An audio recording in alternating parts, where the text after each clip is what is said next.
The following program is a podcast1.com production. He started in a small town in Texas. Worked his ass off to become one of the most famous wrestlers of all time. We're gonna take care of business tonight, and that's the bottom line. And now he's dominating the world of on-demand audio. And he's doing it for the working man. This is a damn good outlet for me to spew the bullshit off my brain. Yeah! This is the Steve Austin Show. Unleashed.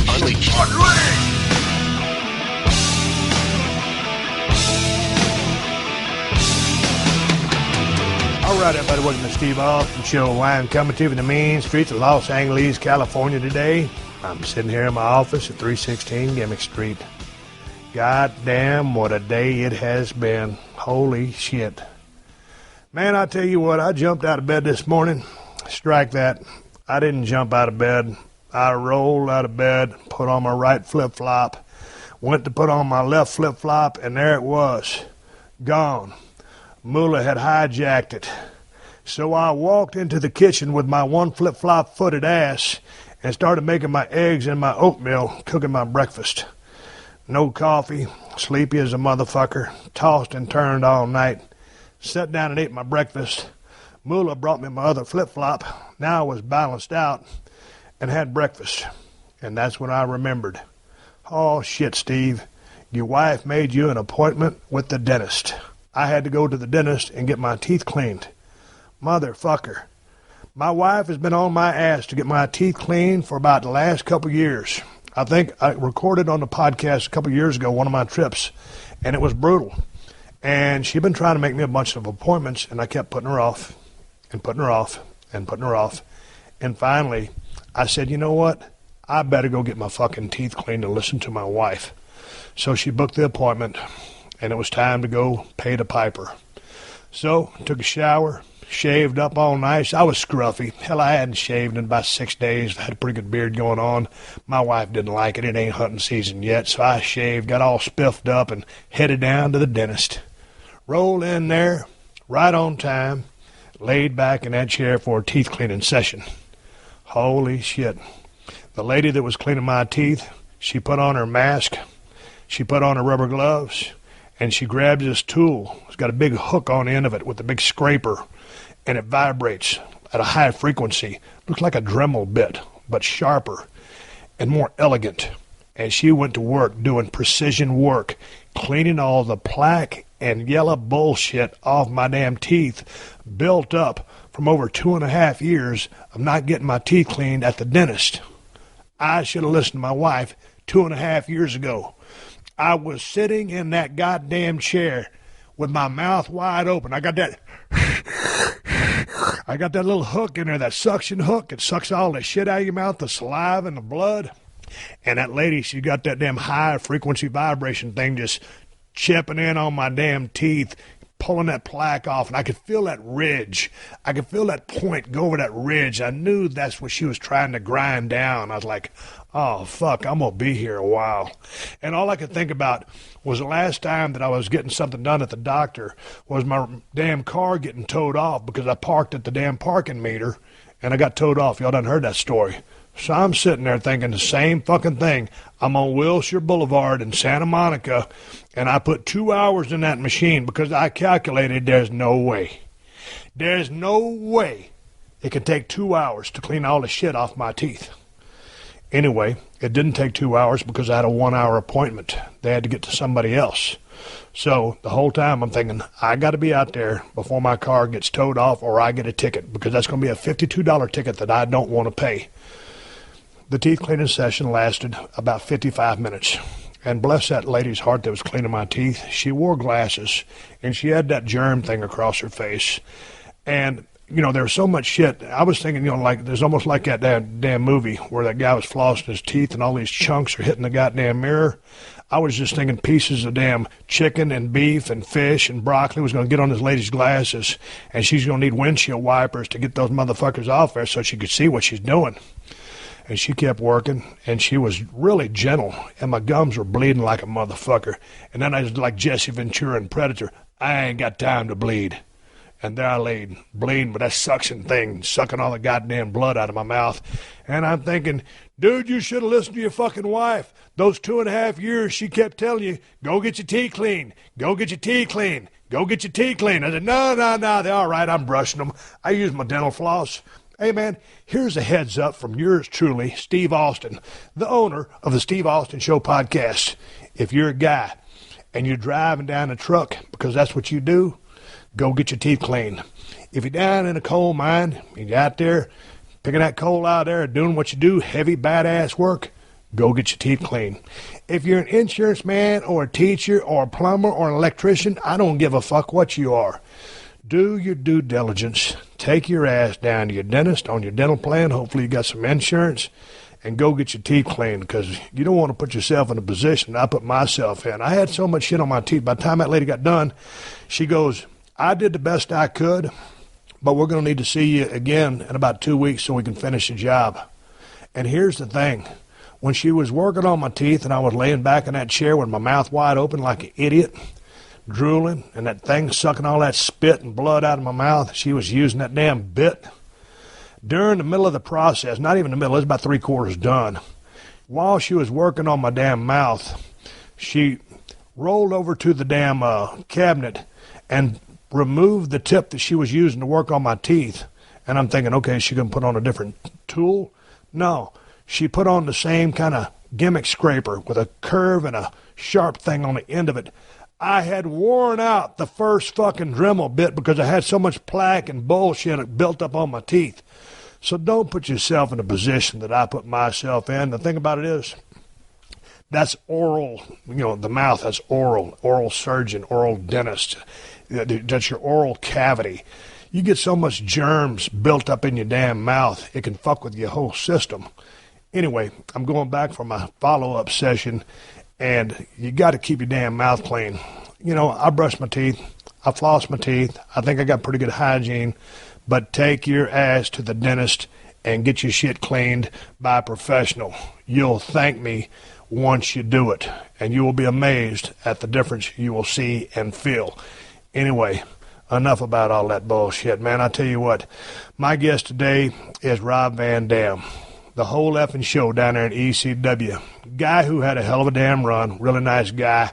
He came by the crib last Saturday, and we spent 2 hours talking during prime college football watching hours. And you're going to hear the first part of that conversation today, and we're going to roll the second part next Thursday. But it was good sitting down and talking to Rob Van Dam, because I remember wrestling Rob. I think it was a Monday Night Raw TV one time. I was burned out, and I wasn't in a good space, and we had an okay match. And me and Rob, we never hung around together in the hotels and just in general. So this conversation, like I told him, I said, man, as many times as I've crossed by Rob, and we always say hello to each other in the airport because it's always good to see one of the boys. I said, man, this is the first time I've ever really sat down and talked to you. So we had a great conversation. It was good talking to Rob. And he's got a bunch of cool stories about how he came up and paid his dues and down there training with the Sheik and his ties and his relationship with Sabu and all kinds of great stories. It was really cool to talk to Rob Van Dam for such a long time, and he's a very interesting guy and had a hellacious run. And at the end of the podcast, I've got a badass match for you to watch with Rob in it to see him in action down in ECW. But before we get to Rob Van Dam, the whole effing show, let me tell you how you can get your hands on some pretty exclusive WWE merchandise. Sign up for Loot Crate's new WWE Slam Crate. It's a bi-monthly mystery subscription service for fans of the WWE Universe. And the first Loot Crate in the series is the Founders Theme, which celebrates some of the greatest firsts in WWE history. Here's what I can tell you about it. It's got the first card from Austin Aries, and a few of the Loot Crates will have autographed versions of that card. You'll also get a shirt back from the grave and accessories from a very special First Lady of Wrestling. This is an exclusive Superstar Collectibles line created just for the WWE Slam Crate. You can't get this stuff anywhere else, people. The WWE Slam Crate is delivered every 2 months, and for less than $30, you get over $60 in merchandise in every crate. I'm talking licensed gear, apparel, collectibles, unique one-of-a-kind items, and a lot more. And if you go to lootcrate.com/unleashed and use the promo code unleashed, you can save $3 off any new subscription. That's lootcrate.com/unleashed and use the promo code unleashed to save $3 off any new subscription. But you got to get your order in by 9 p.m. Pacific Standard Time on the 19th or you'll miss out. Because once these crates are gone, they are gone. So get your WWE Slam Crate order in by 9 p.m. Pacific Standard Time on the 19th. And remember, use the promo code UNLEASHED to save $3 off any new subscription. Welcome to Too Short's Boombox, where every week it's a party in my studio. Me and all my interesting friends having dope conversations. And now my fans get to join in. Every episode is a lot of fun, baby. We dropping game for everybody, from the hip-hop heads to the entrepreneurs. And check out the new Too Short exclusives, unheard music from me and all my boombox artists. You don't want to miss an episode. Wednesdays, Too Short's Boombox. Download it now on the Podcast One app, iTunes, or at podcastone.com. I'm rolling sound right now. I'm sitting here with RVD at 316 Gimmick Street. We just got finished talking telephone technology with the smartphone. These smartphones are smarter than I am. Hey, Rob, I know you have a tendency to cuss a little bit, as do I. So Yes. I thought we'd roll Unleashed here, but, if you want to keep it family-friendly, we can do that, too. You have option A of going Unleashed. You got option B of going family-friendly. Feel free to talk uncensored and candidly. Hey, well, speaking of, just talking in four-letter words, and all I've, read about you, and, man, we've known each other for a long time, but it's not like we never traveled together. No, we really don't know each other. No. I know your character way more than I know you, and I don't know if you're different than your character or not, and I would assume you probably feel the same about me. I'm not walking around here crashing beer cans up and, getting on the corner and saying, give me a hell yeah. Hey, right. Kristen, my wife, if you'll cook me a TV dinner, give me a hell yeah. Nah. No. I'm actually a little bit more laid back than I was. I always like to think, and probably maybe you're the same, Stone Cold was Steve Austin turned up to 11, and then I just turned him down because I was being who and what I was. Yeah. But, certainly I don't. Dude, the last few times we passed each other was in airports. Yeah. A couple of years ago. Right. And so, man, I'm low-key. I've read that you're a loner. Same here. I love people. But, man, if I don't see nobody for a long time, I'm fine with that. Yeah. Well, yeah, and it's a lot to do with energies, from everything is energy for me. Like, that's the way I see the entire world. Has it been like that ever since you grew up? Because I watched a lot of your interviews, and you always talk about positive energy and vibrations. Yeah, it's always, it hasn't, I would say I wasn't aware of it until, I started getting into martial arts as a teenager and started, meditating and started having some of this taught to me. But as an adult, it definitely became a higher priority, and the more recent years, it's more and more important for me to try to better myself spiritually, and that's something that I hope to always do. If you ask, what's important, what am I doing right now? I'm just trying to be a better person every day, and I know that I am, because every time I look back, whether I'm looking back a week or several years, I always look back at the flaws and try to fix them. Like, that's part of, I don't know if it's a self-perfectionist in me or what, but if I look way back to the me that the ECW guys knew and stuff, and I think of 96, 97 RVD, I think that kid was an asshole. Really, I was cocky. My values were different. But your values are different. But there comes a point in your career where you do get cocky, if not overconfident. Because if you're not confident, because I watched a lot of your stuff when you were hot, when you were the whole fucking show in ECW, and you had the swagger and everything that goes with it. You were having a heavy push. You were pretty much the feature of the organization. If you don't believe in yourself, it kind of was a parallel to a lot of guys. But Sean was kind of like that as well. You guys are completely different animals. But dude, if you got in show business, or you got into the wrestling business, and pretty much a direct quote from you is, "Hey man, your whole thought process on going out there to work was show off." Yeah, and that's all I've really enjoyed about it. I never really enjoyed trying to deliver someone else's message, and there's a certain amount of acting to it. Obviously, if I do a promo. And to be the best professional wrestler, you have to be good at delivering someone else's message. But, that RVD that they are living through, they meaning The Office, well, that's my brand. That's what I live off of. So it's not the same as just acting. Like my personal values, I can tell you that this next Monday when I'm in whatever fucking Poughkeepsie, that the TV title championship match means more than anything to me, but fuck no, it doesn't. Yeah. I don't give a fuck about that. I have way different values, and the more I came in touch with that in recent years, the less passion or ambition I have for wrestling. Because that is part of it. I mean, back in ECW, let me just explain. Yeah. So back in ECW, when you're talking about when I was on top of that company, I was at a point where I think a lot of people like yourself, to be the top guy and to be able to deliver those promos where you really think that you're saying I am the best, there ain't anyone that can touch me. I think you have to, like you say, believe in yourself, but also you got to be a little bit crazy to really believe that you are the fucking best. It's a shoot. I mean, it's a shoot mindset. Yeah. I mean, the business is a work. We know that, but man, you hit it right on the head.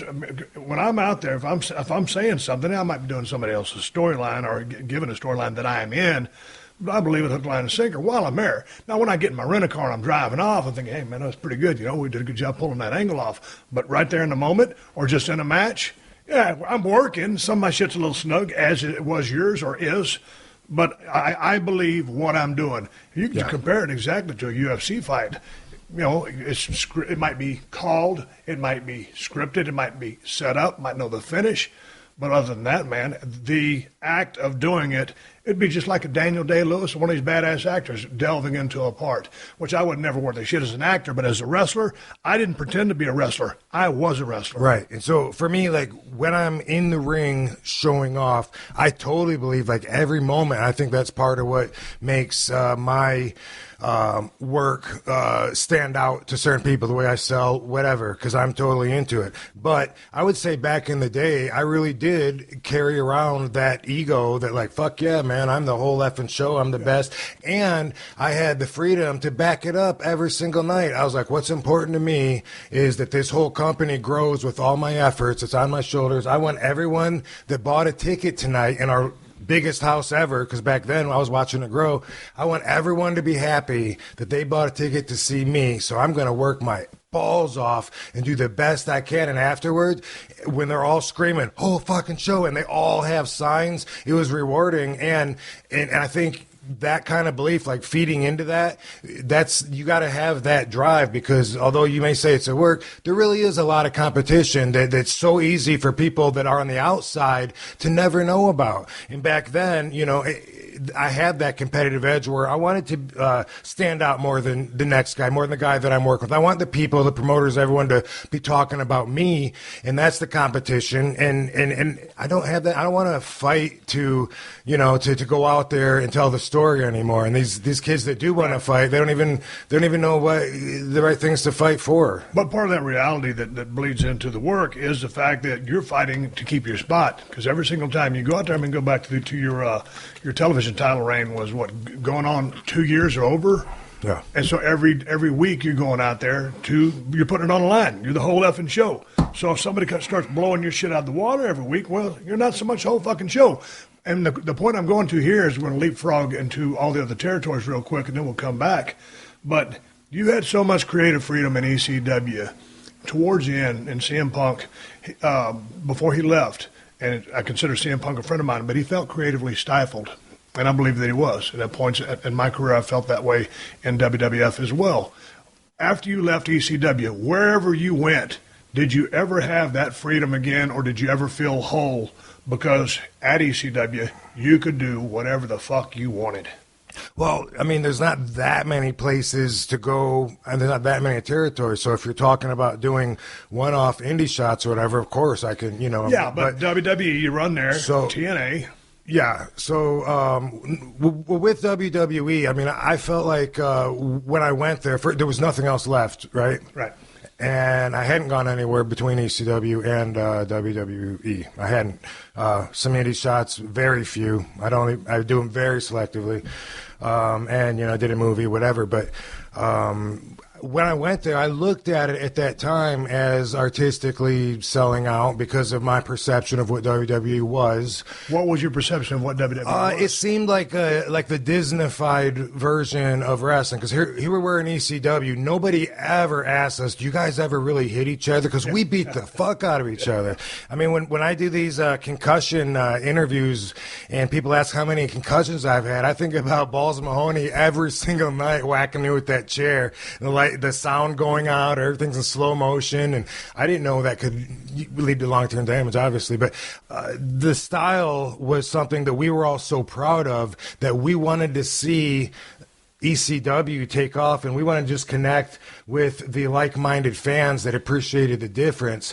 And, once that folded, because I sacrificed a lot of, and I gave up offers and turned away to stay there. And once that went down, and there was no other option if I wanted to continue being a professional wrestler on TV in the United States, WWE was all there was. Paul was already there. So when I was ready and made the call, I did look at it like, okay, basically, I'm doing this for the business, for the money, not for the art, because they're probably going to call me Robot Van Dam and have me go out there they're going to recreate my character, erase my past, because that is what I thought about them. Right. And plus, while we were beating the shit out of each other, I would see the WWE guys tap each other in the back with a chair and go down, and it was insulting to me. And it was insulting, what what I was hearing them say, because they started exposing more of the entertainment side. And I'm being trained by the original Sheik.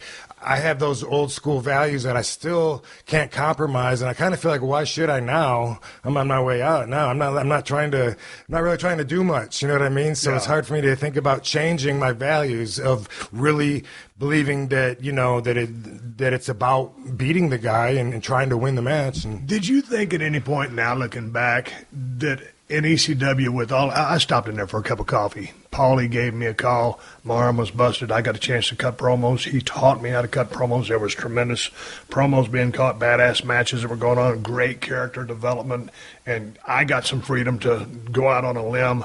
So I just enjoyed my short stay there. I wasn't part of the crux or the hard work that all you guys laid down the blood, tears, and sweat and sacrifice for.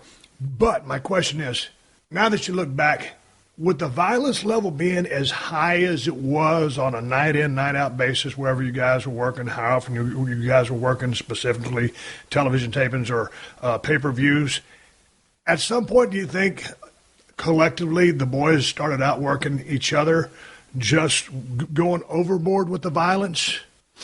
We all kind of had our own niches, yeah, right? And so, right when I got there, Sabu was my mentor, yes, already. So I believed anything that he said. At that point in my career, if he said, hey, go slap that guy or whatever, all right, I don't know, I would just do whatever he said. And right when I got in the dressing room for the first time, he said, those guys are the shits, those guys are the shits. So that was fact to me. It was just okay, fuck those guys. And then we would watch the different styles, and Sabu and we already were doing those kind of matches. We had been that's what we did with the tails and flying out and all that. So we would do that, and the crowd was really reacting. And then the crowd liked everybody for different reasons, but my ego, didn't have that same appreciation, So I was like, oh, that guy can't wrestle, that guy needs to bring weapons in, or that guy needs to bleed every night because he can't work, and that's kind of how I saw it all back then. But obviously the fans loved it, so I now looking back, I can't deny that, and I know that we were a family, even if at the time, like I said, I kind of think I was a bit of an asshole. I think ECW, it was very special, and it certainly made a lasting impact in the history of the business. I was glad I stopped through there. But do you think ECW would have worked had it been based out of Los Angeles or Kansas City, Missouri? Was there something special about Philly and the fucking sure. ECW, that shithole, the bingo hall? I mean, with respect, when I talk about buildings, I mean it with respect. There was. No, there's no question in my mind about it. Like, that part of the country, their culture is so different. And, when you get to travel, you see how different people are from the Northeast and, like, say, down in the South, or West. Yeah. When ECW started to travel with their shows, we found those same people and brought them out of the woodworks in every state. It was amazing to see. But then again, those fans were actually imitating the fans that they saw on TV from the Northeast. But just to explain the difference in their culture, I was the first time that I took my wife to Philly, we were at the diner, the Philadelphia diner there on Oregon, where we used to go to, and we were just getting food at night, and the waitress, she comes over and she just looks at her and she's like, "You know what you want?" And my wife was looking like, "Gee," and she okay, I'll take this and shorter, and she's like, "You want sugar?" Or "You want steak sauce?" Whatever she was like, "You?" All right. And she just walked away, and my wife goes, "Is it just me, or is that lady a bitch?" And I said, "No, but everyone is like that here. That's the way that they are. They're rude to each other, and they expect it, and they don't mean anything by it." Yeah. All right, Rob, I want to talk about your formative years. Go back to high school and when you started your martial arts training. But before we do that, I need to give a quick word of thanks to all the sponsors of the Steve Austin Show and to you guys for supporting all the sponsors. And that, of course, includes the one that could win you some serious instant cash, DraftKings.com, the destination for 1 week fantasy football. Here's why you should be playing fantasy football at DraftKings. You ain't got to worry about bench warmers like Tom Brady taking up room on your roster while you wait for him to serve his suspension. And you ain't got to worry about busts like the Rams running back Todd Gurley or Eddie Lacy on the Packers. Neither have generated many touchdowns or even rushing yards, and that means they're not generating points for your fantasy team. At DraftKings, you're not stuck with the same lineup week after week. You can draft a different quarterback, receiver, running back, and tight end every time you play. You won't be up at 2 a.m. in the morning trolling the waiver wire looking for someone to replace your latest injured player. At DraftKings.com, you're never out of the money, and if you use my promo code UNLEASHED, you can play for free with your first deposit. And this is a good weekend to do it because DraftKings is hosting another huge fantasy contest with over $1 million in total prizes up for grabs. So get to DraftKings.com now and choose your players for this weekend's contest. And if you use my promo code UNLEASHED, you can play for free with your first deposit. That's promo code UNLEASHED to play for free for your share of over $1 million in total prizes this weekend. Only at DraftKings.com. Eligibility restrictions may apply. See website for details. We've all taken jobs to earn some extra cash, and if that's the position you're in now, there's an easier way to do that, thanks to Uber. Uber's the ultimate side hustle. It's not just another job. It's a totally flexible way to earn. You can turn it on and off just like your car. If you have a few spare hours here and there, drive with Uber.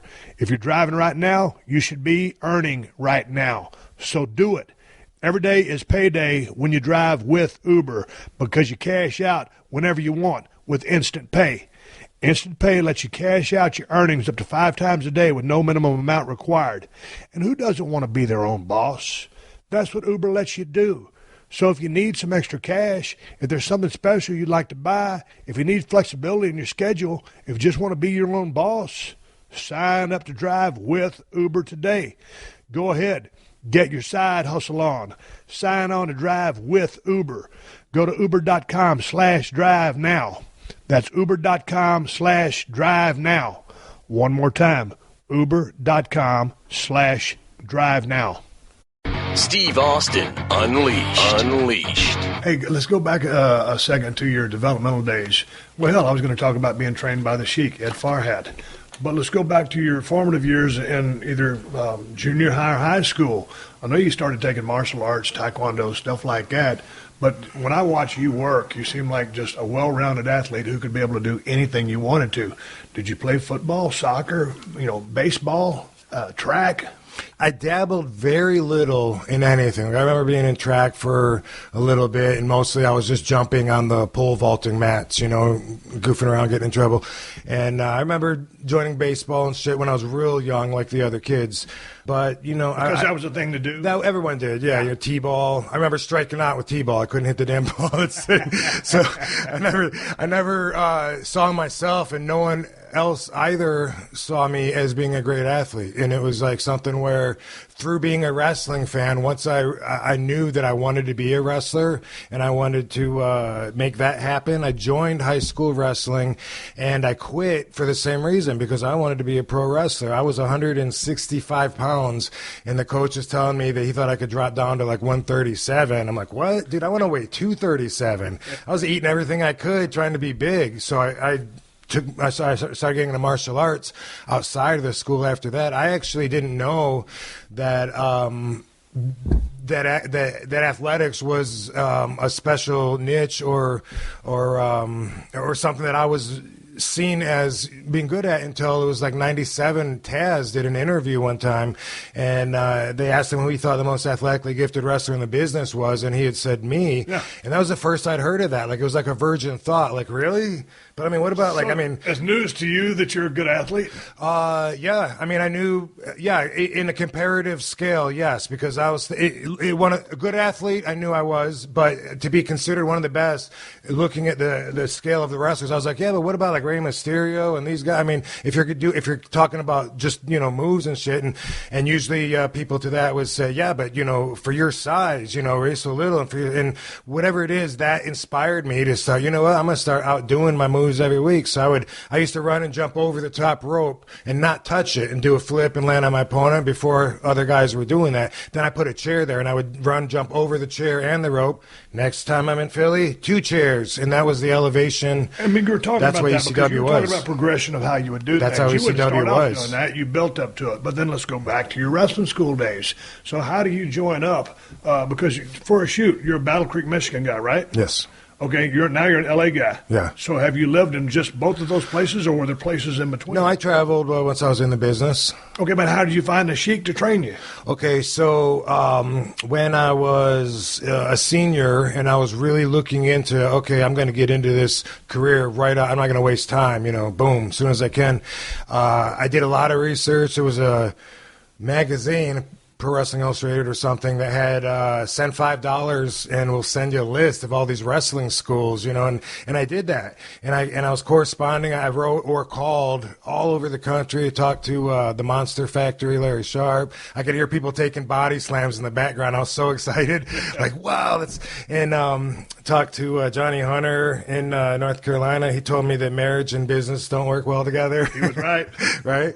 And anyway, I thought that I was going to go to Killer Kowalski's school. Like that was what was going to work out for me. And it was, the tuition was important, the credibility, who they had trained, how long they'd been there. And I put a lot of thought into this. Yeah, I mean, I was a smart kid. I mean, you'd be surprised only knowing my wrestling character. But my gift before being athletics actually was an academic gift, and it's like something that I'm tapping back into now after dumbing myself down. Did you excel in high school from the scholastic? No, in earlier years I did. Although I did have a scholarship to go to Michigan State that I did not. That I went to wrestling school instead. Right. So I was bagging groceries, doing all these odd jobs, saving money to go to wrestling school to see Killer Kowalski, and this big dude comes through. And I started saying, man, if I had your size, I'd make it so much money, man. I'm going to be a pro wrestler. Started talking to him. He introduced me to the Sheik, and that was December of 89, the year I graduated high school. Okay, you graduated from high school in 89, then you go directly to start working with the Sheik. Yeah. Okay, so what did he charge you? I mean, or what did lessons cost? Because when I went to Chris Adams Wrestling School, it was $1,500.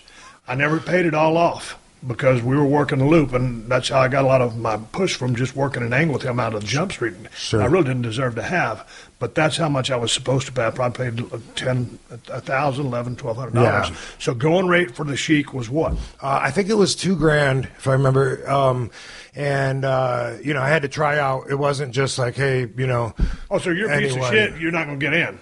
Totally. Okay. And I was the only one there. It wasn't like a class. I showed up the first time I met Sheik, first time I met Sabu. He's in the ring with me, and the ring is cut in half. So they can fit it into this garage. And it's winter in Michigan, very cold, so it's and it's 8x16, this ring with the ropes. Yeah. I've never heard of a rectangular ring. This is awesome. 8x16. Yeah. And so I'm just, I didn't know what to expect. I just knew I was going to make it. I was going to be a wrestler no matter what. Didn't know how successful I was going to be, but I was going to put a year or two into it. Anyway, she had Sabu get in the ring and just like pushing me around and stuff and check my balance and coordination. I didn't know what they were doing, pulling, pushing around. And then he asked me to do, he says, what do you do? I said, I can do flips and kicks. He goes, show me. So I'm like, oh, okay. So I'm in there by myself doing a kick, a split, I go, okay, what else? Oh, okay, backflip, what else? I ran out of shit eventually, and that's when he put Sabu in there, and then he says, okay, good job. He goes, come back next week, bring me some money. And I was like, sweet, I made it. I think it was $2,000. I signed a contract, and same thing. I mean, when he would work me, it would come off of the deal, and I doubt that I ever paid him the full deal. But it was like there was a time attached to it, so that if someone wanted to book me, they would have to go through him. Like he owned me for that time, and I'm like a 10% or 20% commission or something. Maybe something. Okay, but here's this. When I signed up for Chris Adams Wrestling School, man, it was once a week. Saturday, after they did the television taping at the Sportatorium in Dallas, Texas, there was a live show Friday night, and then Saturday morning they did TV live to tape, played that night. Then we'd have probably 2 hours. Well, when I joined the wrestling school, there was 25 other kids in there, and no one made it. And I was glad I made it. But my point is, with one ring, with 25 cats, we first started learning flat back bumps, rolling, tumbling, basics. Chris was good about that. And then just fundamentals about, grabbing an arm, just a cunt here of chain wrestling. And then boom, I was basically in the ring way before I really needed to be in the ring. But I've seen the Sheik work. The Sheik was a heat-seeking missile and a fucking legend, especially up in the Detroit area. Yeah. But he drew money wherever he went. With his style being what it was, now with Sabu already in the mix, now I can see maybe where you got some of the rolling, tumbling stuff from, because you didn't get that from Sheik. How did you come up with your style versus what the Sheik was teaching you? Your time with him, your time with Sabu. Yeah. What defined your style? So I had my flips, I had my kicks. I taught Sabu to do some flips, actually, and he taught me how to do some arm drags, right? I was already a show off, and I was already even extreme because I grew up every summer we'd go to this campground and they had a swimming pool, and I'd show off on the diving board. If everyone else was doing a flip and a half, I would have to do 2 flips. Everyone was doing a back flip, I'd have to learn how to do a back flip and a half, and I was already extreme. I got to, when I was a kid, I would walk on the diving board, drop down into a split, bounce off of my hamstrings up into a handstand, walk to the end of the board, and then do a flip from there. And that was, nobody was paying to see that. Straight up showing off. That's all it was about. Yeah, there was some girls around the pool, and those were the perks. Nobody was paying for it. But so what the Sheik taught me was you couldn't not believe in the business with the Sheik. Nowadays, a lot of times people teach safety first. No. I got taught you protect the business first, and I swear 100%. He never smartened us up on anything. If you were completely oblivious to the fact that you're working with each other, you could go through his whole school and never even know that any of it was a work, because he never said here's the right way to land. He never said here's the right way to grab a guy without hurt. He wanted us to kill each other, and it was all about grab him, headlock him, take him down, squeeze him, and we could not be stiff enough. It was all, he didn't want to see kicks and stuff like that. He wanted to see reversals, go behinds, and anytime you're down, if I don't jump on you to try to beat you, to try to pin you, then I don't understand what the fuck I'm doing in the ring. Yeah, because you're trying to win. Yeah, that's the way we got taught. Like I'd put you in a headlock, and he'd say, "What are you afraid you're gonna hurt him? Grab him!" And I'd squeeze it, and he'd say, "You look like a couple of fucking cunts up there." And the last thing we wanted was for him to come up into the ring, and because he'd beat the shit out of us, he'd choke us, he'd bite my nose, and it'd be scary because he big old eyes, and it would fire us up. That's was he scary in person? Yeah, absolutely. I remember one time, this was it was one of my first 4 shows. I don't know, I was in Vermont, and myself and one of the other guys, we wanted to look in and see what was in his briefcase, and that he kayfabed us totally about everything. You know, I was lucky I got to hear him speak English. No one else did, but we were like, dude, look in his briefcase, everything's in there. And he was like getting dressed or whatever, and we were like behind his shoulder, and we just like slowly like he leaned around over his shoulder, and we tried to take a peek, and he saw us. He slammed up. What the fuck are you looking at? We took off running. Yeah.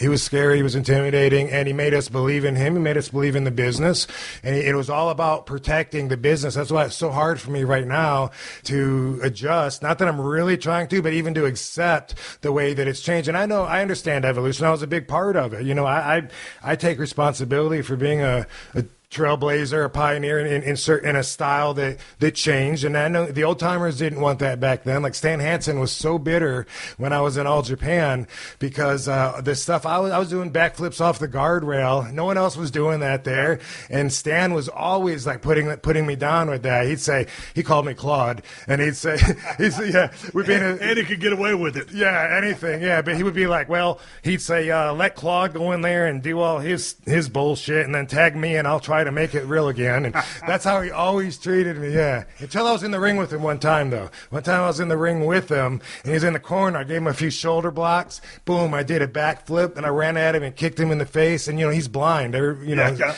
And afterwards he goes, I got to admit, you know, I always thought all your shit was bullshit, but being there, he said, you were like you were there 1 second, and then you just disappeared. I couldn't find you. And I actually earned his respect like that. Well, yeah, by kicking the fuck out of his face, too. Yeah. I mean, because Stan was stiff. Yeah, no doubt. But I know back then that he was really bitter about the way it was changed, because he would, you know, he'd be backstage saying, well, but then again, what the hell do I know, you know, and I'm out of this anyway, so it doesn't matter. I don't want to be that guy. You know what I mean?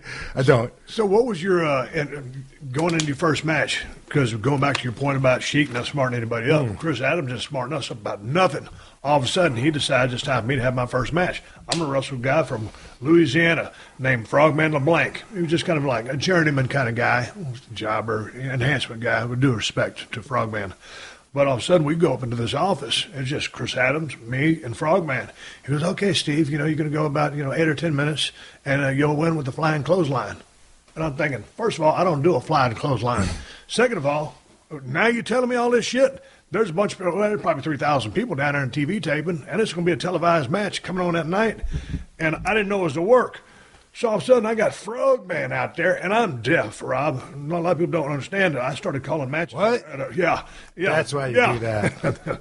But I started calling matches at an early age because I don't, in my career, because I don't hear so well. And so I got away with doing that with 95% of the people I worked with. So all of a sudden, Frogman's trying to call spots. I'm out there. Ain't nobody ever called a high spot for me.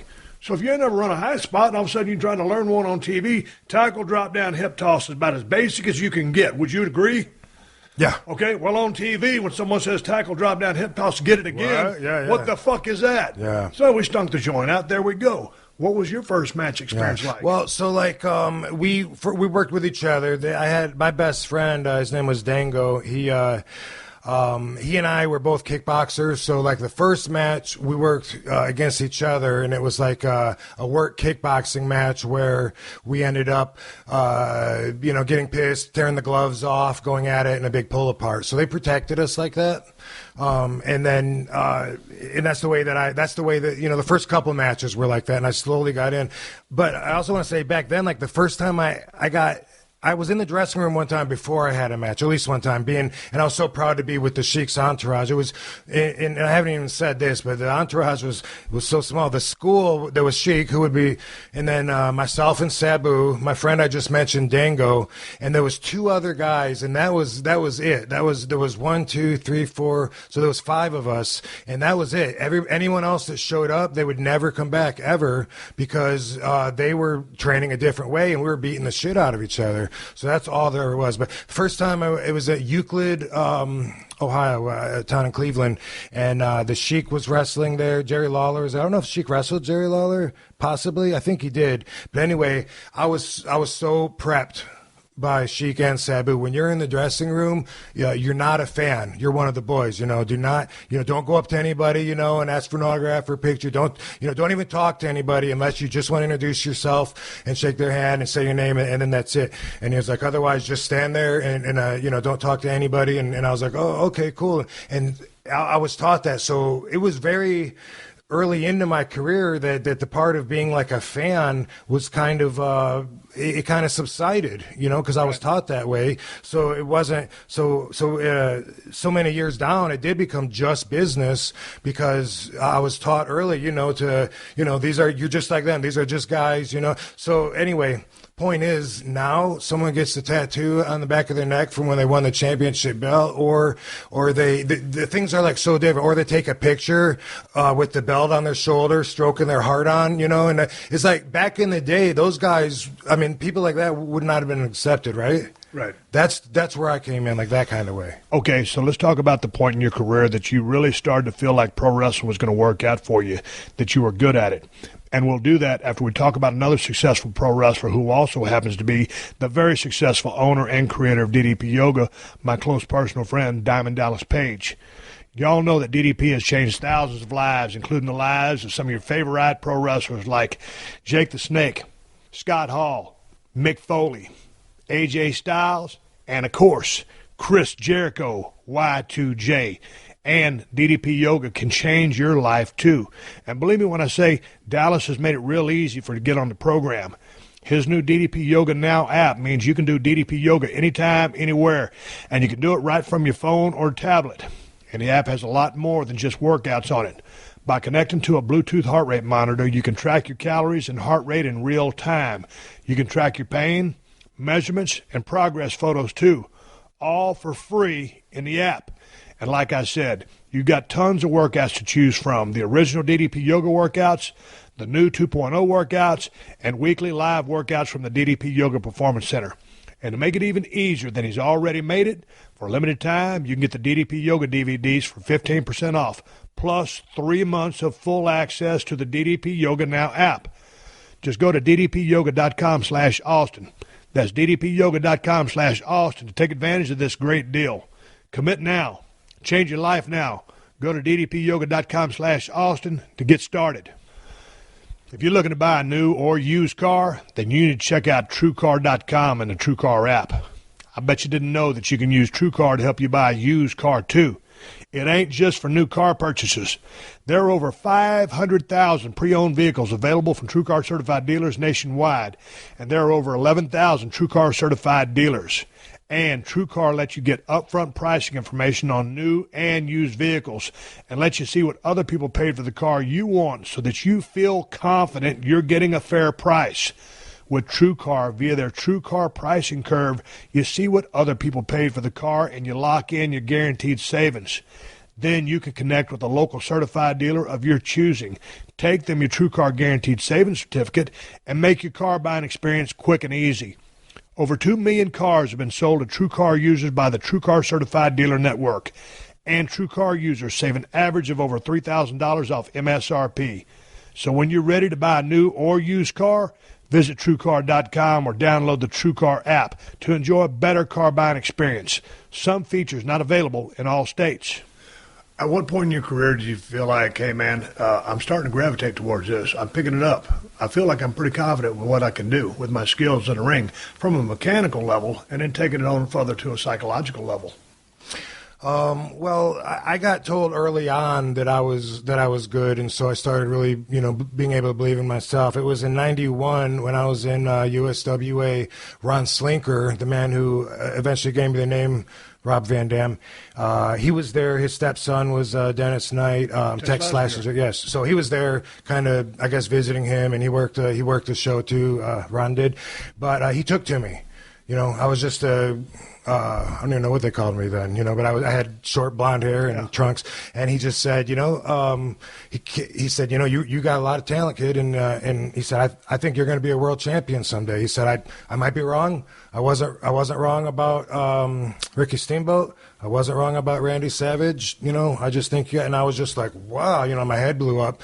And then he said he's starting a promotion in Florida, and then I was on the phone with him like every week. Are you ready? Are you ready? Are you ready? I went down there before he was ready and helped open up the Sportatorium. I was painting the bleachers, hanging the sign up, and everything up on the roof because I was so excited, And anyway, Eddie Mansfield said the same thing to me when I was down there in Florida. So I started feeling like wow, maybe I can really make it to a level in this business. But as far as putting it all together and really understanding the story and stuff, I feel like in order to really understand that, you have to be so well-rounded by being in all these different organizations. Right. When I watch the ECW matches now, I'm proud of the athleticism and the stories we told. It was relevant to that style. But when I look at, some of the non-selling and then, some of the moves that are the crippling moves that people are nipping out from, not that anyone would do that in WWE. Oh, the nip up? Oh, yeah. No, that works. Anyway, that's, no. Anyway, when I went to WWE, and then it was more about, making each thing mean so much more and stretching it out. At least part of the adjustment was, and some of that shit you fight and you struggle with at first because you think, oh, they just can't keep up. But then after you accept it and then you learn to really appreciate it, then you look back at that, and then the other guys that don't have that yet, that think they're well-rounded. Right. And it's frustrating. When I was with TNA, there was a lot of guys that really felt like they had it and they didn't need to get better. They were fine with where they were at in their career, and they were in whatever. And then working with them was a little frustrating because there was a lot of times when they would want to do something and I would just be, and they would actually put up a, they would put up, I don't want to say an argument or a debate, but when I'd say, well, they'd say, we're going over, they'd say, dude, I think, this move should be, I'd be like, well, gee, why don't we see what the agent thinks, and 100% of the time, D'Lo Brown would come over and be like, Rob's right, because and then he'd have to explain it, and after a while, I was just like, you know what, I'm going to be in my car. Just let me know when it's match time. Just want to go out there and show off. And I didn't enjoy that part of it, dealing with people that I feel, I don't want to say it's a lack of respect, but I'm more comfortable with how far I've come and where I'm at and appreciating that than some of them seem to be. Hey, you mentioned two names before you went on that little tirade there, or explanation, that rant. You brought up two badass names, Ricky Steamboat and Randy Savage, two of the greatest of all times. You happened to be there at WrestleMania 3. Yes. Right there in Detroit, right? Yeah. So how was that for you? Did you know at that point that those guys knocked it out of the ballpark? The bases were loaded and they hit a grand slam.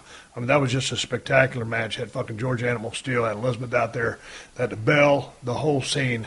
What were your thoughts on that match? Because if you ask a lot of the boys in the business, probably in our generation, I'm probably a half generation ahead of you, that would be a lot of guys' favorite match of all time. Yeah. Did that make an impression on you? Totally. I might have been, 14 or whatever, but I knew that, if I remember right, I remember thinking that was the best technical match that I'd seen at that time. The only thing to put against that is that I was still such a fan that I was still, waiting to see my favorites come out. So I even had a sign or a couple signs. I was such a mark at that point. So, sometimes your judgment is based more on, some of that. Okay, well, where you were at back then, were you waiting on Hogan Andre?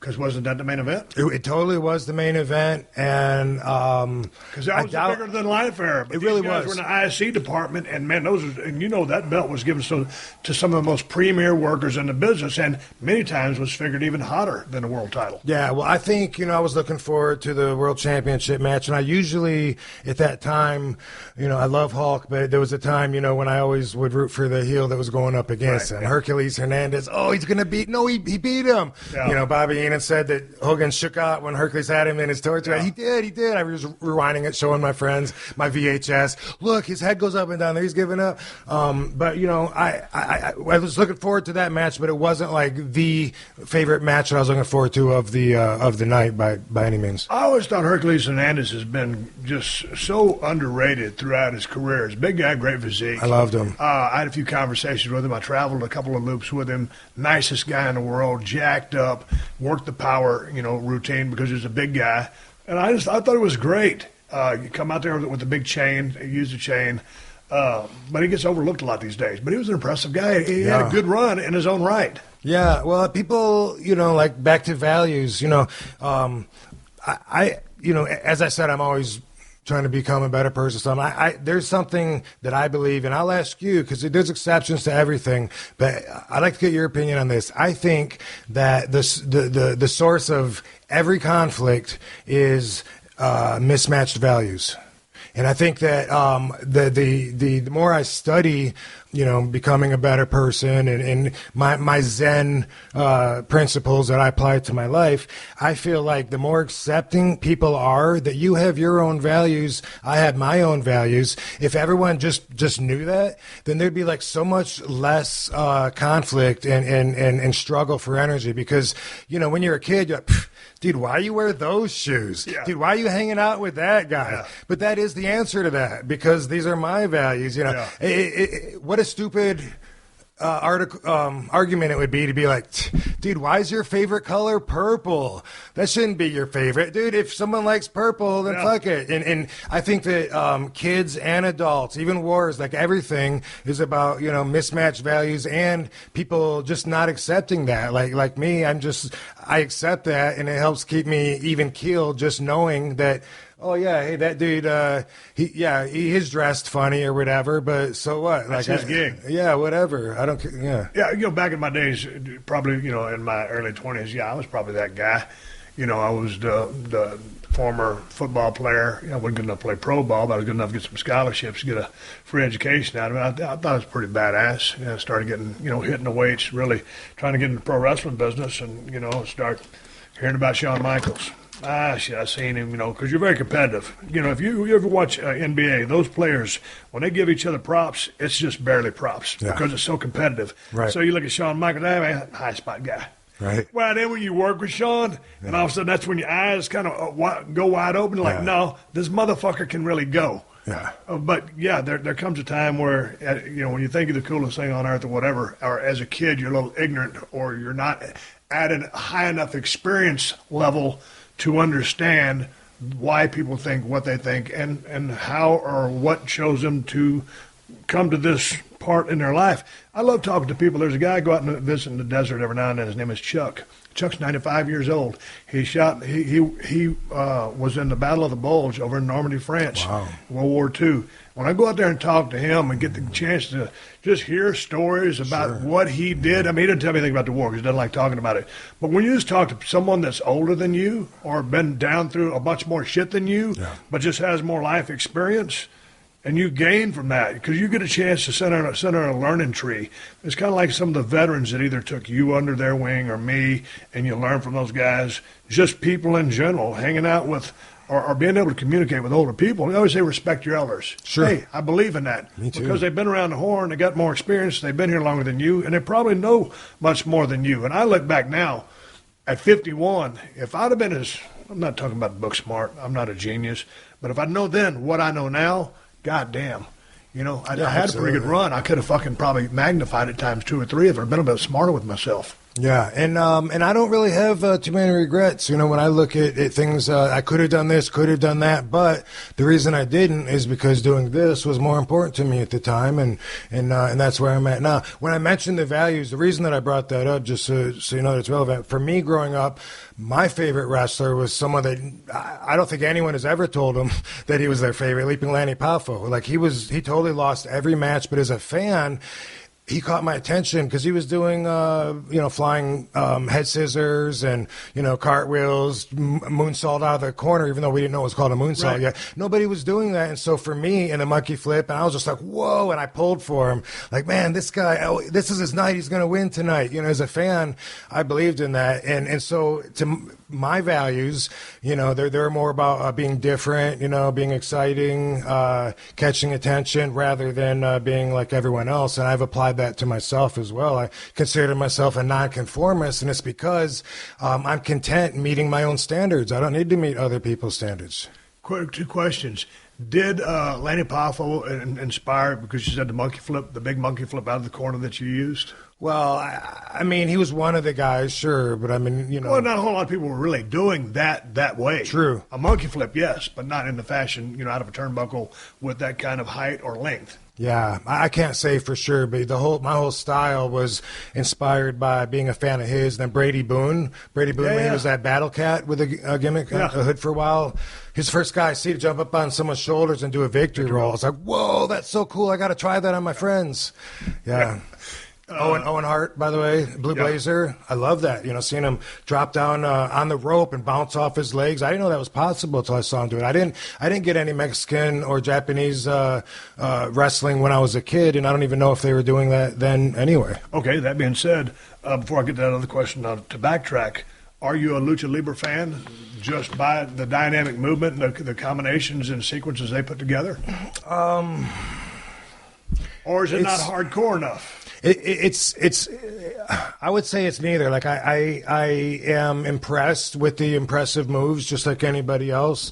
It's what bothers me about it is that one guy smacks the guy on his ass and he takes off running into the ropes. I don't get that. Right. I don't understand that. And, there's so many just weak, slaps to the chest. And I don't get that either. I mean, the Sheik would have been like, where are you going? That's what I'm saying. I was going to say the Sheik would be, I take somebody and I throw them into the ropes, and sometimes you can't tell if they look like shit when they're throwing. I mean, that's something that comes with experience, but sometimes somebody will do something half-ass, and if you overreact to it, then that makes everything look bad, and it's because this dumbass doesn't equal up to your efforts. It's an interesting note on throwing someone into the ropes, because when you throw so many ropes to deliver something, you throw, I throw everybody, whether it's corner to corner turnbuckle, you're throwing them with force and authority. But then on a technical level, going to the lucha stuff, it's a kind of halfway send-in because I think it's all a timing issue, and the guy's got to be under control, not to be coming back too fast to do whatever combination they were going to do. We're done with that. I want to ask you about what you just said a while ago, and it's on your shirt. Nonconformist. It says nonconformity on the shirt. Explain to me the mindset of a nonconformist. Okay, so this is one of my T-shirts. I'm the Nonconformity Ninja. Nonconformity.ninja. You can buy these, but this is the duck-billed platypus. This is nature's nonconformist. Man looked at the platypus. The most misunderstood mammal in the world. Yes, and man looked at the platypus and says, "I don't. You're a mammal, but then you lay eggs, and you got these venomous claws, and you're a paradox." In the platypus said, "Dude, I'm just being myself. It's your systems that are fucked up." That's the way I see everything. Right. I'm just being myself. If someone wants to tell me when I'm out there, dude, you can't wear white socks with black shoes, right? Like, are they really helping me? I ain't trying to be you, motherfucker. You know what I mean? It's not that, and I don't want to offend anybody, so, I don't want to dress in a way that offends anybody. I'm not the best dresser. I'm not, material person in a lot of ways, but I have, my own standards, and I realize that they're much different than everyone else, so, it's, I look at a lot of people as followers, as sheep, and it's easier for them to be that. Follow a trend. Yeah, I don't think I'm necessarily a leader, but I'm definitely not a follower, and if people can grow from my experiences and what I share, I don't think that necessarily makes them a follower, but if they, I want everyone to realize their own values, realize their own priorities, take a look at what is most important to you in life, and write a list of that and think about that. You might know yourself a lot more from doing that. Oh, well, no wonder I can't get around to, to writing this or hanging out with this person. I'm too busy doing this because this is actually what I want to do. This makes me happier. I pay attention to my vibration. and the way that my vibration changes when I'm around other people with different vibrations, or when I'm around different environments and I get to know myself better. So my goal is to try to always keep my spiritual vibration tuned at the highest frequency as possible.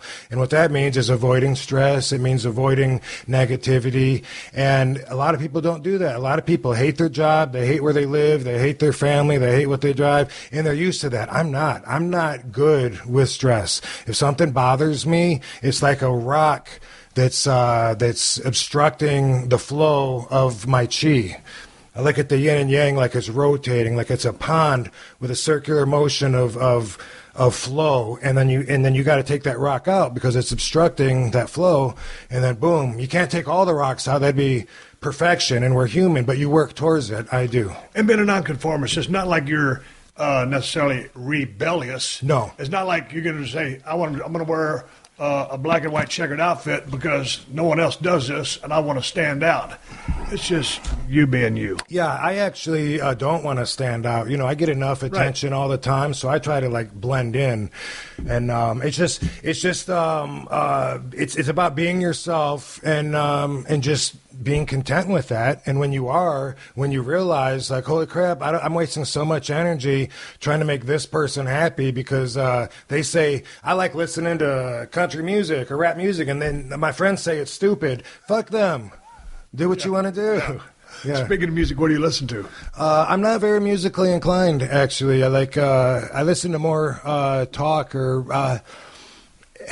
Yeah, I guess if I have music on, I listen to it for the vibrant reggae. I listen to reggae because it reminds me of being in Jamaica, and that makes me happy. I listen to electronic dance music, usually because it reminds me of being in Vegas at the clubs, having a good time, and that brings a positive vibration out of me. And it's usually that. I can't tell you like free bird. Like I don't get that. That's also a thing with values. Like how can you argue about who's better than someone else when entertainment is so subjective it's to all the person? Subjective. Yeah. And you could go to the box office and see how many people like these people, but subjectively, well, I'll tell you right now, one of the biggest rock and roll bands of all time, The Who, and the Rolling Stones. I didn't really get them. I got a bunch of other shit, but I mean, they're two of the best bands in the history of rock and roll based on box office. But so I guess going back to subjectivity, you talk about vibrations a lot. Yeah. Each time you come upon somebody, do you feel their vibration? I mean, is something like being around? I know when I'm around a super negative person, but with all the Zen stuff that not all you're talking about, because I'm asking you to talk about it. With all the Zen stuff and the vibration stuff, you're not like a happy-go-lucky guy. Like, you're just a happy motherfucker. But you just focus on being positive, and you seem like the glass is half full. I wouldn't go around just saying, yeah, he's energetic as fuck, he's up. No. Yeah, so. No, but people, mostly people do, the feedback I hear mostly when people encounter me, they say what a cool down-to-earth guy he is. I hear that I'm positive. A lot of people are inspired by my positive outlook. A lot of guys in the business that know me say the same thing. But yeah, I'm not one of those. I'm envious of those people that have so much energy that they can't sit still. I'm the opposite. Those people that like, boom, they get stuff done. I have projects. Most of my projects take 10, 15 years because I just get to them when I can, and they're still important to me, but that's kind of more my pace. Yes, I feel everybody's energy. You exude a vibration, whether you know it or not. It's in the tone of your voice. It's in the way that you carry yourself, and I don't just feel like your vibration, but I'm feeling mine interacting with yours, and that's more of an inner study because that's how you find out, I like this, but I don't like that. Think about it this way. You can't think good thoughts and feel bad at the same time. All right? Think about that. You can argue if you want, but also you can't think bad thoughts and feel good at the same time. You can't do it. They're directly linked. So as a person, you actually can choose what you think about, and you can consciously take yourself out of a bad mood. If you have a list, if you're like, oh, I'm so stressed. Right. Wait, let me think about what makes me happy. It could be anything. Oh yeah, watching porn, puts me in a good mood. Whatever it is, if you have that to go to, you can control it. We like to sulk sometimes, and we feel like we own like punishing ourselves, or we try to fix something that can't be fixed, and that's something that I do a lot. I go back in time. I'm still trying to figure out how to keep my dog from dying in December, but I can't. There's nothing I can do about it. Right. So yeah. So if you think good thoughts, you feel good. You think bad thoughts, you feel bad. What kind of vibe we got going on here? It's a good vibe because like I feel very much like I don't have to adjust my vibe very much. We started saying at the beginning of this, I was saying, we don't know each other that well. I know your character. Yeah. So your character and the energy that your character exudes has it's called an energy manipulation, and you use one that's called intimidation. That's something when someone's really loud and they're forcing your focus on them, then that drains people of their energy. And let's take like. But that was in an anti-authority type setting when I was being fucked. So that was the thing. But okay, it wasn't always about me being loud and wanting the attention. It was about, hey, the system's fucking me. They're poking me with a stick. But it's about Stone Cold being the boss. Yeah, it's about Stone Cold being the boss. In character. Right, and then, that's what we're talking about. And then it's saying, hey, get over here, kid. You need to do this. Go do this. Like in real life, that would be somebody that I would never want to be around. Correct. You know what I mean? And in fact, if someone is loud in the room and then it becomes like a struggle to see who can hold the conch. Yeah. I'm turned off from that. And normally I'll be an introvert, and I'll just, if I'm in the room, I usually won't talk because I'll let them talk. You know what I mean? Right, yeah. Unless I really have a point to make, and that's in certain contexts. But in coming up with all this, and watching some of your stuff, I know you're heavily intrigued by the mafia, and you were intrigued with the movie industry here in Hollywood. I mean, you researched all of that stuff. Yeah. You got books up to your ceiling about it. So then when you talk about the energy fields or vibration and all the Zen stuff, how much did you research that? Because I know you live it. So you know that from living it, but how did you research that? So one of the first books that was a life changer for me, it's called The Celestine Prophecy. Have you heard of it? Okay. So everyone that I meet that has read the book has a similar life-changing story. Like, oh my God, yeah, it changed the way that I look at everything. And that's when I started seeing everything as energy. And that was like when I quit. When I left WWE back in 2007, like I finished my contract and I chose not to resign. They wanted me to resign, but I was really, I needed to work on my spiritual health. I was so burnt out, and I was tired of being just the guy that says cool or whatever, but at the same time, I didn't want to say, this pay-per-view means more than, my family to me, fuck that. But anyway, I needed to get away. I didn't know how long I needed to get away, but it was real important for me to discover the other parts inside of me. I started doing this RVD TV, and I did RVD radio. I don't even know if any other wrestlers were doing like podcasts back then. I don't know. It was something important to me, and I would discuss thought-provoking topics, whether it was something people wouldn't talk about. Could be, marijuana legalization, could be abortion, it could be God, whatever. I was, just, hey, let's just see what we can get out of this kind of. I enjoyed that so much, and I grew so much from that. The book Celestine Prophecy is it's a fictional book, but it deals with non-fictional elements to those of us who are inclined to be spiritual. So it's about a guy that goes to Peru in search of a manuscript that has 9 insights towards spiritual ascension. But when you read it, people like us, like me, they can relate to every single insight, like that's me, oh my God. And anyway, that was a life changer for me. It changed like how I interact with people. I try not to take their energy, so that it's even. I try not to give my energy unwittingly. And then, I enjoyed The Secret. Most recently, something I would recommend, it's called The 4 Agreements.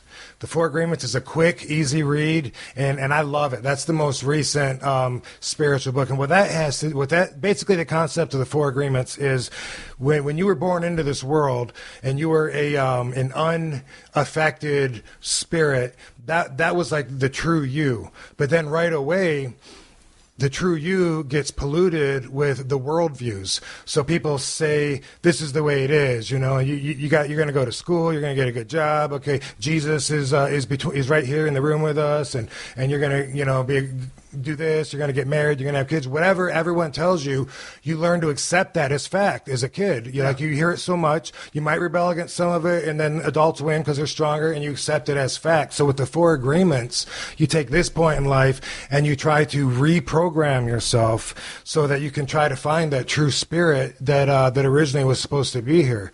And so there's just like 4 things that you apply to life. When did you read the 4 programs? What's it called? 4 agreements. The 4 agreements. Did you go through the process?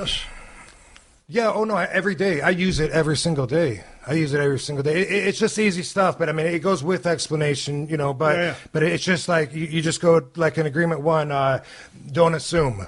And then I realize all day and all week how much people are assuming, and I try to get better at that. Well, obviously he's not here, so he must think, well, you don't know that. You don't know that. And that like alone, like changes life so much. And sometimes you have to, kind of guess something with the information you have, but if you really make an attempt to not assume. And then another one is to be what's the word? Be as good as you can with your word. Like, your word is so important. Right. When you Stick use to your word. And when you tell somebody something, think about it. You could make someone or break someone just by the littlest comments. And so be conscious of that, when you're saying something, that the strength that your words have. And one of them is always do your best, which is great. And then I can't remember what the other one is. I'll blurt it out while we're talking about the next thing. Well, it's interesting that someone would say do your best in a book, but that's when you've been taught. So you get these 3 your whole life, but many people that gets lost in life sometime about doing your best, just doing enough to get by. For sure. But I also relate it as that's the 4th agreement in this, so I relate it mostly as do your best at applying the other 3 agreements. Gotcha. And then you're all set. Hey, man, talk to me about The Secret for just a second. Someone gave me that book a couple years ago. I don't read very good, Rob, and then got ADD, and shit, I just don't like to read. If I'm going to talk to someone, I'll read their book, whatever I got to do. Nonetheless, The Secret, bottom line it for me. Okay, what the fuck was The Secret? Okay, so basically, your vibration that you put out into the universe, which is based on your thoughts, which is based on some effort of trying to be positive and trying to be grateful, so thankful for life, count your blessings, and try and always be in the attitude of gratitude. And that vibration you put out into the universe brings back into your life things of a similar quality. Likewise, if you put bad out there, bad will come back to you. Okay, and with that being said, do you think also birds of a feather flock together? I mean, maybe that's the wrong way to put this. If you, Rob, you're a good person, if all of a sudden you were hanging around with a bunch of degenerates, is that going to change who and what you are? Instantly. Just with the vibration I'm talking about. If I'm around, when I go out, when I leave here, if someone comes up to me, both of our vibrations change to meet each other. And so instantly I gravitate towards people that have a vibration more similar to mine. And I tend to want to be around those people more than people that my vibration has to adjust for so much, because that can be frustrating. And that's how I keep spiritually balanced. Is the conscious effort to do that. If I'm around somebody and because a lot of times people are stressing you out, you don't even know about it. Like in the back of your mind, you're just like, I don't know why I'm in a bad mood. It's because this asshole right here, because you're adjusting, just to coexist. Get the fuck out of there. Get away from him. How long did it take you before you started applying these theories to your life? I mean, because coming from a kid, I'm just guessing in Battle Creek, Michigan, you're doing your high school, your show off, martial arts. When did you? I mean, how were you? I mean, were you a little out there? I know you're highly intelligent, or are, but you hadn't picked up the Zen stuff yet. So where were you on the maturation process when you started applying this to your life? Right. Well, I mean, it's all been like a progression. And like I say, starting with martial arts? Yeah. So in martial arts, when I was a teenager, that's the first time that I started meditating. And the first time I remember somebody explaining their perspective and their version of how they meditated, he was a karate instructor, and he was telling us to imagine, our eyes are closed, we're in the meditative position, and he's talking us through it, and he's telling us to see ourselves like from a bird's eye view. And so I was trying to imagine that, me sitting there in the class, there's, I don't know, 10 people there, whatever. And then he kept zooming out. Now imagine yourself, in this block. Imagine you, just with this block. And then imagine you with the city of Battle Creek. And you got, you're looking at yourself from the space, and you're like, how insignificant are my problems that I'm stressing over, that my homework is due Friday and I didn't read anything, or that this girl, isn't hitting me back, or whatever. Like, your problems, when you look at yourself as just being a drop in an ocean of all these spirits, then it really changes your perspective. And that's the first time I remember seeing it like that. It's not just all, Rob's world and everyone else is a character in it. I mean, it is from my perspective, but when you change that perspective and you look at it, dude, life is here, boom. And then life is here, and it's so short. You and I have seen so many of our friends pass away, and it's like, knock on wood, hey, we're still here, hopefully in several years, hopefully we'll be able to still say that. Who knows statistically, but the thing is, to look at all of that and realize that that does happen. Make the most out of your life. While you're here, if you want to do it, go for it. You're not going to be able to think about it later, or if you do, and you're in heaven looking back at it saying, oh, I should have done this or that. What fun would that be anyway? And that's a whole other subject, talking about afterlife. But I'm just saying, you're here for so long, even if we live to be like on the high side of average, we're like halfway done. You know what I mean? Oh yeah, I got more years behind me than I do in front of me. We've been adults longer than we were kids. Yeah. Yeah. So, do you meditate on a daily basis now? No, but I wish I did. Why don't you? Because as an adult, I almost never can find a moment where time isn't a factor. And as a kid, time just lasts forever. Like summer vacation was like 5 years, you know what I mean? And so for me to meditate, I have to know that I don't just have 5 minutes or 10 minutes to sit here and do it, because for me, there's a goal to meditating. And it was a different guy that taught me how to meditate the way that I do now. And it has to do with trying to achieve a feeling of almost nothingness. I can describe it only as like floating or falling, and it is an out-of-body kind of feeling. In order to get there, I have to go through a lot of pointing out every distraction. So you get in the position, and I think about everything I can hear. Well, there's birds over there. There's a dog barking. There's a phone ringing. I hear cars, and you go through all that, and you think about, okay, what can I feel? Well, the air is blowing on me on this side. Yeah. You go through all the senses. I can, what do I smell? Maybe you smell. Maybe you feel the heat. You can feel the clothes. So I'll be like, I can feel where the shorts end on my leg, and then my bare leg begins. Same thing with my shirt. I try and do all that. Everything external. And then I go internal, and I think about my heart beating. I think about my breathing. I think about, where the tension is. And you can always, let me sit up straight. There's tension in my back. And then I go back and forth from pointing out everything externally and internally until I feel like I can remove every single distraction. And even when you're there, then like a lyric to a song pops in, or a word or whatever. So it really takes an indefinite amount of time to where I can pull all that away and actually like float for a little bit. And the rewards are so good. Sometimes I actually do feel like one time I was doing that outside an arena, and some fans came up behind for a picture, and I was in that floating state of mind, and I actually tried to like get up and turn around, and kind of felt like I did, but I didn't. And that's what I go for, and I can't put a time on that. So then how often do you need to meditate? I love the word need. Yeah. The word need is so crucial, and it has to do with values. Again, you see need different than I see need, different than anybody else. That's why it's so hard to communicate, because people only see you with their eyes. But your need.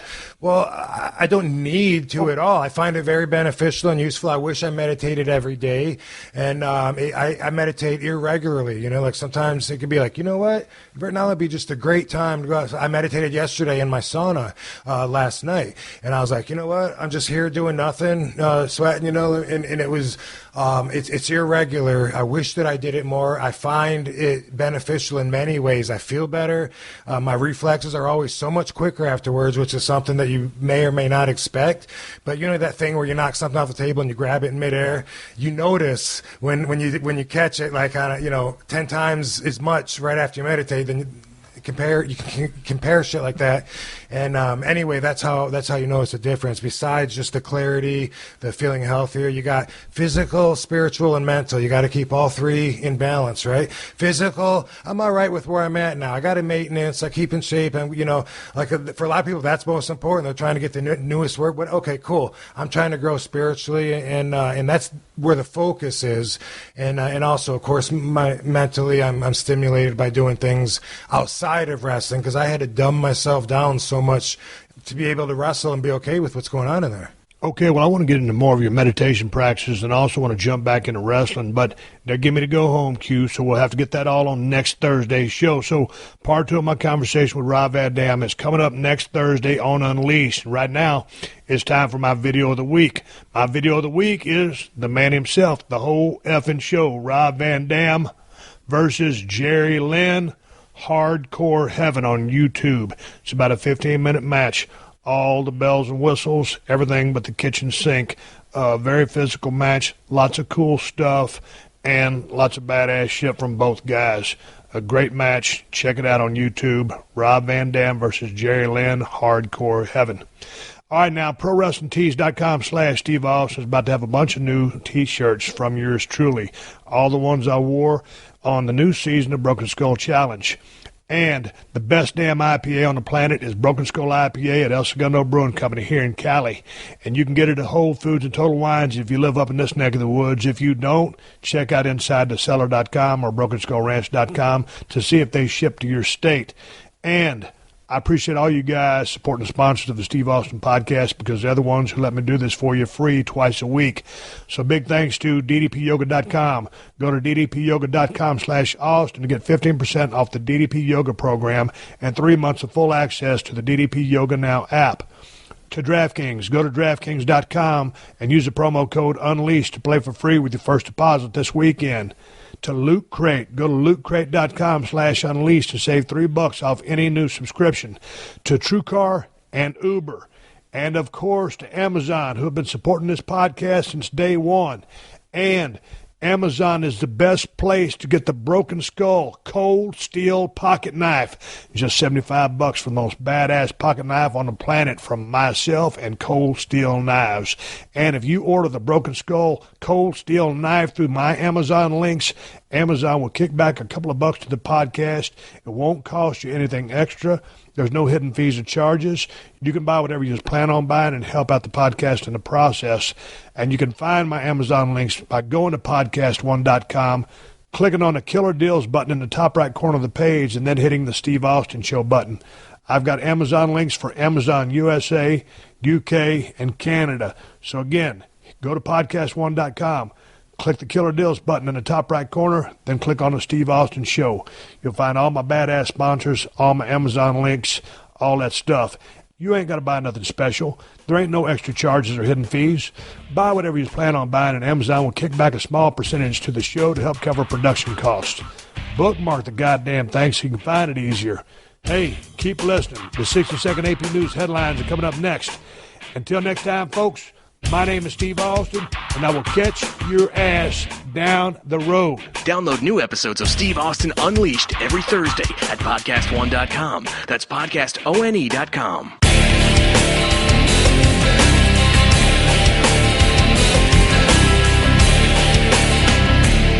Stay tuned for the latest AP News headlines from Podcast One right after this. AP Update, I'm Ross Simpson. Are we going forward together, or are we going to be pulled backwards by someone who wants to bully us? Hillary Clinton didn't mention Donald Trump by name during a campaign rally in Dade City, Florida today, but former Miss Universe Alicia Machado, who introduced Clinton, said Trump was cruel to her when she put on weight and he called her Miss Piggy. Trump was overwhelming.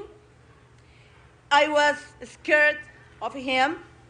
He made fun of me, and I didn't know how to respond. Texas Agriculture Commissioner Sid Miller has deleted a post on his official Twitter account that used a sexually explicit and derogatory term for women when he referred to Hillary Clinton. Last year, a post on Miller's Facebook page appeared to endorse a nuclear bombing of the Muslim world. AP Update, I'm Ross Simpson.